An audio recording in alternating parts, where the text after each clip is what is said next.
literally minutes. Iran's formerly supreme leader, Ayatollah Khamenei, is dead.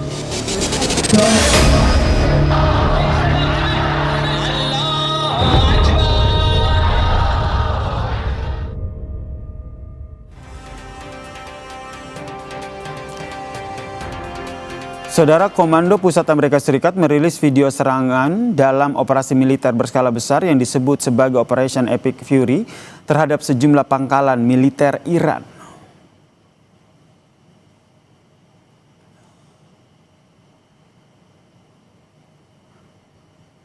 Video tersebut, saudara, menampilkan serangan presisi terhadap berbagai fasilitas militer Iran, termasuk hanggar drone, sistem rudal balistik, radar, dan juga pusat komando Korps Garda Revolusi Islam. Rekaman juga menunjukkan jet tempur F-18 lepas landas dari kapal induk serta peluncuran rudal dari kapal perusak AS di laut.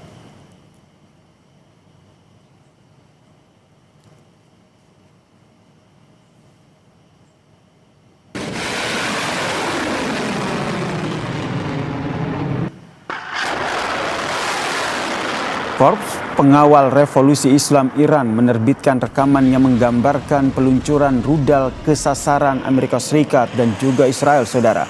Ketegangan meningkat setelah pemimpin tertinggi Ali Khamenei tewas pada Minggu waktu setempat. Dalam pernyataannya, mereka menegaskan akan melakukan pembalasan. Sebelumnya, sejumlah laporan menunjukkan bahwa fasilitas militer AS juga menjadi sasaran, termasuk pangkalan di Uni Emirat Arab, Bahrain, Qatar, Irak, dan juga Kuwait.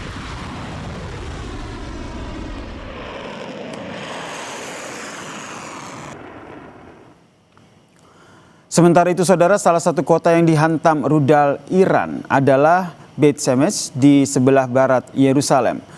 Layanan darurat Israel menyebut sedikitnya 9 orang meninggal dunia dan 28 cedera dalam serangan tersebut. Ini menjadi serangan paling mematikan di wilayah Israel sejak gempuran ke Iran.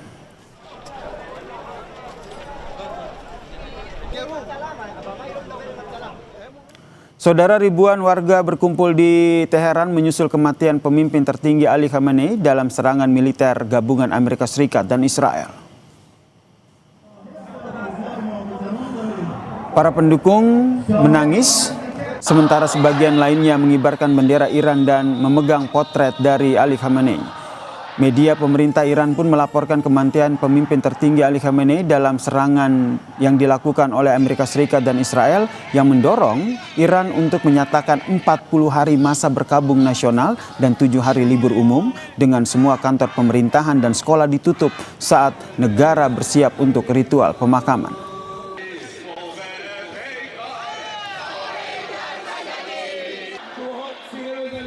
Literally minutes. Iran's formerly supreme leader, Ayatollah Khamenei, is dead.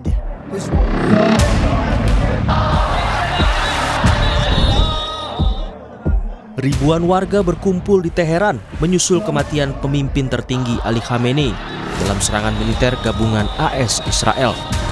Media pemerintah Iran melaporkan kematian pemimpin tertinggi Ali Khamenei mendorong pemerintah menyatakan 40 hari masa berkabung nasional dan 7 hari libur umum. Dengan semua kantor pemerintah dan sekolah ditutup saat negara bersiap untuk ritual pemakaman. Dewan Kepemimpinan Sementara Iran juga telah resmi dibentuk dan mulai menjalankan tugas kenegaraan pada 1 Maret 2026. Mereka adalah Masoud Pezeshkian, Presiden Iran saat ini, Kepala Kehakiman Iran Gholam Hossein Mohseni Ejei, dan anggota Dewan Garda Ayatollah Ali Reza Arafi. Berdasarkan pasal 111 Konstitusi Republik Islam Iran, Dewan ini bertugas mengambil alih tanggung jawab pemimpin tertinggi hingga majelis ahli memilih pengganti tetap. Dosen Hubungan Internasional Binus University, Tia Mariatul Kiptiah, menyatakan kemungkinan ada 4 kandidat yang menggantikan Ali Khamenei, diantaranya putra kedua Ali Khamenei, Mojtaba Khamenei, dan anggota Dewan Garda Iran, Ali Reza Arafi. Ini sedang sibuk untuk menentukan siapa pengganti Ayatollah Ali Khamenei. Dalam Iran ada sistem vilayat al-faqih, yaitu kekuasaan tertinggi tetap di tangan mullah. Artinya tidak bisa Amerika mengintervensi kemudian membuat satu sistem baru ala Amerika. Nggak bisa, apalagi Reza Pahlavi juga berkomentar tiba-tiba ingin masuk, nggak bisa. Jadi memang ini sudah ada 4 kandidat saya melihat, dan kita tidak tahu apakah putra dari Ayatollah Ali Khamenei atau dari Ali Reza yang akan menggantikan posisi Ayatollah. Sementara itu, Presiden Amerika Serikat Donald Trump mengatakan ia memiliki daftar 3 nama untuk memimpin Iran. Ini menyusul kematian pemimpin tertinggi Iran, Ayatollah Ali Khamenei. Tak hanya warga Iran, dunia pun menanti siapa sosok pengganti pemimpin tertinggi Iran ini.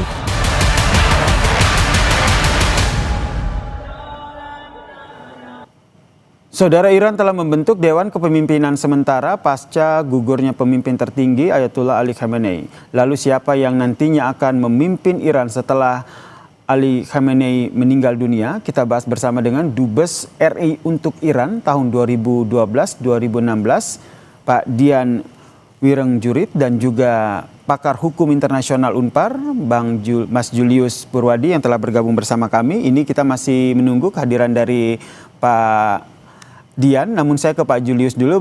Mas Julius melihat dengan dengan kematian Ali Khamenei ini, nanti eskalasinya akan seperti apa, termasuk mencari sosok pemimpin baru pengganti dari Ali Khamenei ini? Ya, eskalasinya seperti apa pasti tergantung siapa yang akan terpilih. Tapi tampaknya kalau kita melihat Trump akan gagal kali ini dalam kasus Iran, pergantian pemilihan Iran. Jadi yang saya membaca adalah maunya Trump kan ini berganti orang, berganti rejim. Dan tampaknya mungkin itu tidak akan terjadi.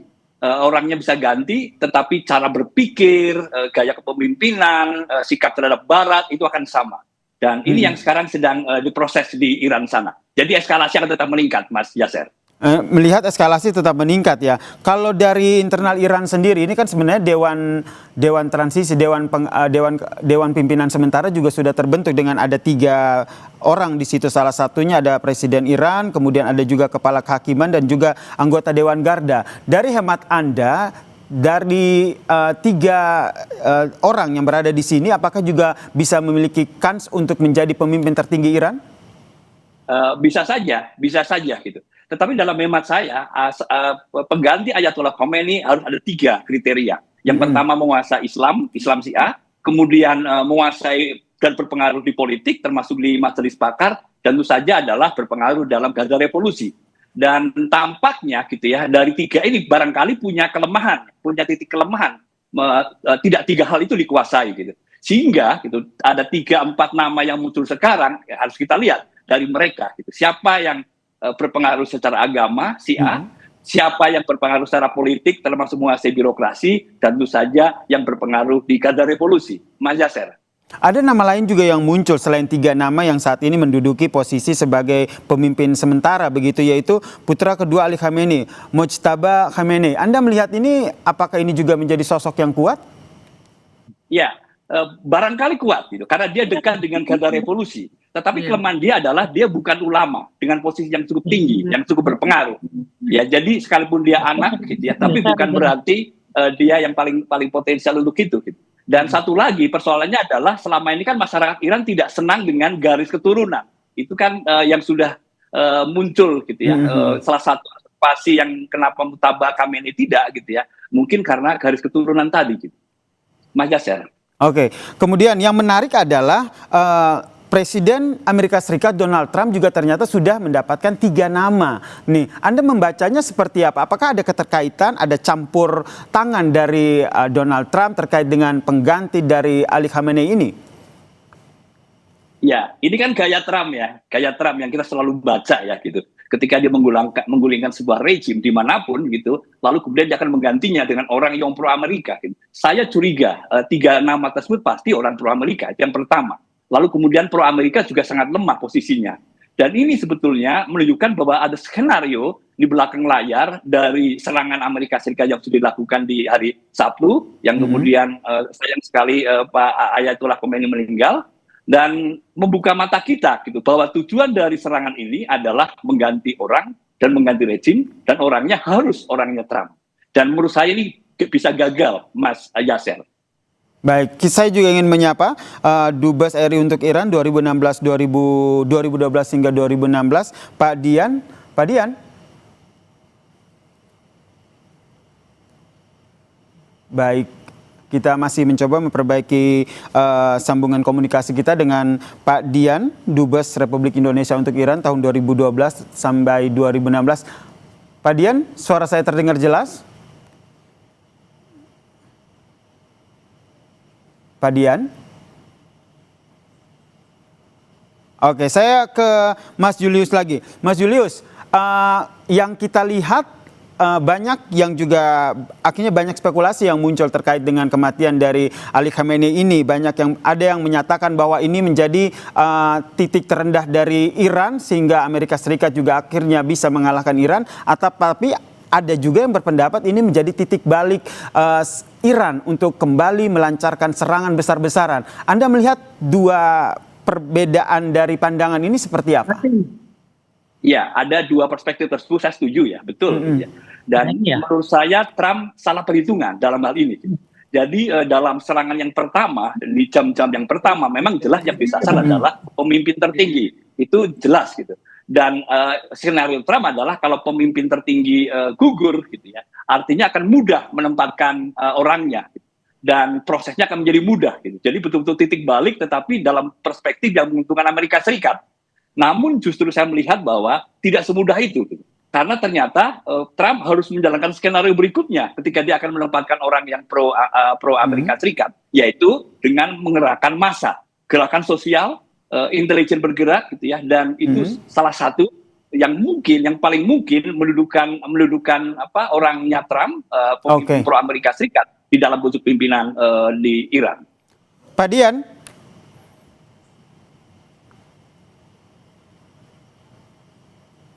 Yang ingin saya tanyakan Pak Dian, tentu tahu betul begitu bagaimana geopolitik dari Iran sendiri karena menjadi Duta Besar Republik Indonesia untuk Iran 2012 hingga 2016. Anda melihat eskalasi politik, kemudian eskalasi kesiapan militer yang ada di Iran pasca meninggalnya pemimpin tertinggi Ali Khamenei ini seperti apa, Pak Dian?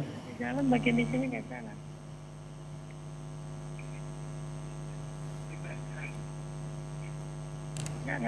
Pak Dian? Oke, saya ke Pak Julius. Mas Julius, Anda membacanya akan seperti apa begitu? Karena kalau kita lihat Wakil Presiden ke-10 dan 12 sempat pernah kita wawancara dan menyatakan bahwa ini tidak mungkin akan ada perundingan damai begitu karena karakteristik dari Donald Trump ini akan serang habis-habisan sampai Iran kalah baru perang selesai. Ya, saya sudah mencurigai dari awal ya bahwa tidak ada niat baik untuk menyelesaikan lewat jalur perundingan. Dan tujuan utamanya adalah mengganti rejim, itu yang saya lihat.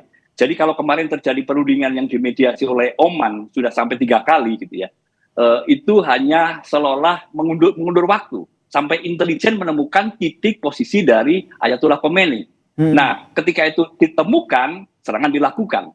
Nah, Mas Yasser, kalau kita cermati di mediasi yang di Jenewa yang hari Jumat kemarin, kan sebetulnya ada kesiapan, ada statement kesiapan dari Iran untuk menerima prosesnya, gitu ya. Dan itu yang sudah disampaikan oleh Oman, Menteri Luar Negeri Oman yang memimpin mediasinya. Nah, harusnya dilanjutkan dong mediasinya. Tetapi karena Amerika Serikat kelihatannya memang sudah menemukan waktu yang tepat untuk menyerang, jadi mediasi saya kira gugur dengan sendiri. Salah satu yang diinginkan oleh Donald Trump adalah pergantian rezim. Nah, dengan meninggalnya Ali Khamenei dan pergantian akan terjadi, apakah nanti kandidat yang naik ini juga bisa punya kans untuk melakukan negosiasi begitu perundingan dengan Donald Trump? Ya, sekarang posisinya tentu saja ada di Donald Trump ya, kalau saya melihat ya. Dan yang saya cermati, Iran sebetulnya siap ya, kalau misalnya nanti diminta untuk meletakkan pengembangan uraniumnya. Dan saya kira kalau yang saya lihat sebetulnya kalau apakah Iran punya senjata nuklir, ini kan framing yang dibentuk oleh Amerika Serikat dan kita tidak melihat itu gitu. Kita tidak menemukan itu gitu. yang fakta terjadi adalah pengayaan uranium, dan sebetulnya sejarahnya panjang. Ini Pak Dubes tahu betul ya, gitu. Sejak tahun 50-an ada training pelatihan untuk pengayaan itu gitu, tetapi tidak senjata nuklir gitu. Iran saya kira sudah siap, saya kira gitu. Saya kira bahkan pada posisi yang saya dengar ini ya, pada posisi yang melepaskan pengayaan uraniumnya gitu ya, sudah siap itu gitu. Tetapi tampaknya bukan itu yang diinginkan oleh Presiden Trump, saya lihat bukan itu gitu.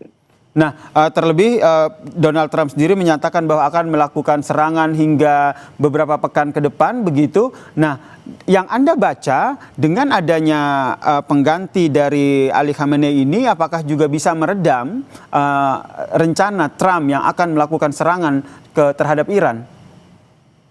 Ya, tergantung lagi ya siapa yang akan menang di sana gitu. Dan saya melihat ada dua calon yang konservatif, garis keras gitu ya, dan ini pasti akan sulit ya. Siapa itu? Kalau dia memimpin, ada beberapa nama, saya sebut misalnya muda Mirbaheri ya, Mehdi Mirbaheri gitu. Dia paling konservatif, hardliner gitu ya. Lalu kita juga melihat ada Hasan Khomeini tadi ya gitu ya. Lalu kemudian dan tokoh yang lain ya gitu. Tapi yang saya maksud adalah Mahdi Mirbaheri gitu, 60-an hardliner gitu ya. Hanya memang mungkin bukan dia gitu ya, karena dia punya kelemahan saya kira terkait dengan pengaruhnya di birokrasi gitu. Tidak sekuat misalnya kandidat yang favorit Ali Reza Arafi gitu. Dia di senior ulama senior gitu, kepercayaan Khamenei gitu ya, wakil ketua Majelis Pakar gitu ya, lalu kemudian anggota Dewan Syuro ya kalau bahasa saya gitu. Nah, ada Guardian Council gitu, yang ditunjuk langsung oleh Ayatollah Khomeini, anggota cuma 12. Baik. Jadi ya saya kira itu gitu, Mas. Kita nantikan ya, ini ada sejumlah nama yang menguat untuk menggantikan posisi dari pemimpin tertinggi Iran Ali Khamenei yang telah meninggal dunia, dan harapannya pemimpin ini bisa membawa perubahan begitu ya, tidak terjadi lagi peperangan di Iran. Terima kasih pakar hukum internasional dari Unpar telah berbagi perspektifnya di Kompas Petang. Salam sehat. Usai jeda di Kompas Petang, saudara, kami hadirkan informasi terkait dengan nekat melintasi Selat Hormuz di tengah meningkatnya